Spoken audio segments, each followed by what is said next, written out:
भी सरकार संविधान के विरुद्ध में जाके आम जनता के विरुद्ध में कोई भी काम करेगी, उनसे जवाब मांगा जाएगा। और मैं स्पष्ट हूं कि हमें जिन लोगों ने भेजा है उन लोगों की आवाज उठाना हमारी जिम्मेदारी है, तो हम उसको पूर्ण रूप से निभाएंगे, चाहे वो नौजवान हो, चाहे किसान हो, महिलाएं हो, या वंचित वर्ग का कोई भी तबका हो।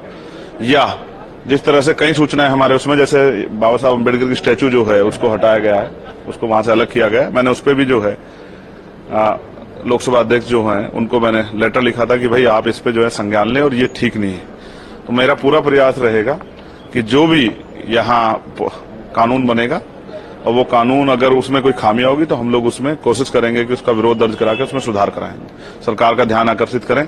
और हम कोशिश करेंगे प्राइवेट बिल लाके भी सरकार जो है हमारी जनता की तरफ सुने, जो जनता चाहते हैं उन पर भी चर्चा। सेशन में बहुत कम समय मिलता है, मैं ये भी लोकसभा अध्यक्ष से मांग करूंगा सदन के माध्यम से ही कि वो सेशन का समय बढ़ाएं, जिससे कि क्योंकि बहुत बड़ी लोकसभाएं होती हैं, बहुत मुद्दे होते हैं, उन पर चर्चा करने का अवसर मिले। अच्छा, ये सत्ता के साथ विपक्ष का भी घर है, विपक्ष की भी जिम्मेदारी है।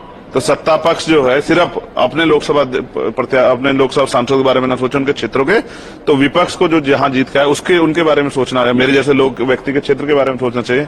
वहां जो स्कूल कॉलेज हॉस्पिटल बने, वहां रोजगार की जो है समस्या उसका निदान हो, वहां बिजली पानी की अच्छी व्यवस्थाएं, सड़कें अच्छी बने, वहां बाढ़ की समस्या खत्म हो, और जो भी बुनियादी समस्या जीवन में लोगों के हैं, कुटीर उद्योग लग के महिलाओं को रोजगार मिले, उस पर चर्चा होनी चाहिए। उसके लिए हम सदन में पर्याप्त समय के लिए अध्यक्ष जी से मांग करें। अच्छा, जो लोग आपके विरोधी हैं वो एक समय में कहते थे कि चंद्रशेखर जी की आवाज जातीय राजनीति पर केंद्रित है, लेकिन जो रिजल्ट है उसने तो दिखा दिया। अब जो आपका एजेंडा है वो जाति से ऊपर रहेगा। देखिए, आप फिर वहीं खड़े हैं, मैं क्या कर सकता हूं। लोग कहते थे, आपने खुद ही स्वीकार किया कि लोगों की बात गलत साबित होगी, आप खुद दोबारा कोई बात कह रहे हैं। मैं संविधान को मानने वाला व्यक्ति हूं, मैं जाति के बैरियर में नहीं हूं। मैं जाति विहीन समाज की स्थापना के लिए, ये मेरे लक्ष्य में भी है और ये एक मजबूत उद्देश्य भी है इस देश को तरक्की करने का।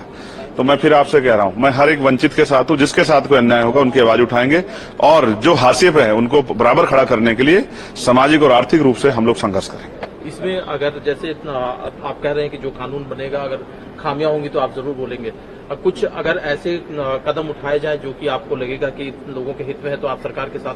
देखिए, मैंने आपसे फिर सरकार की बात ही नहीं है ना, बात कानून की है। कानून अगर अच्छा होगा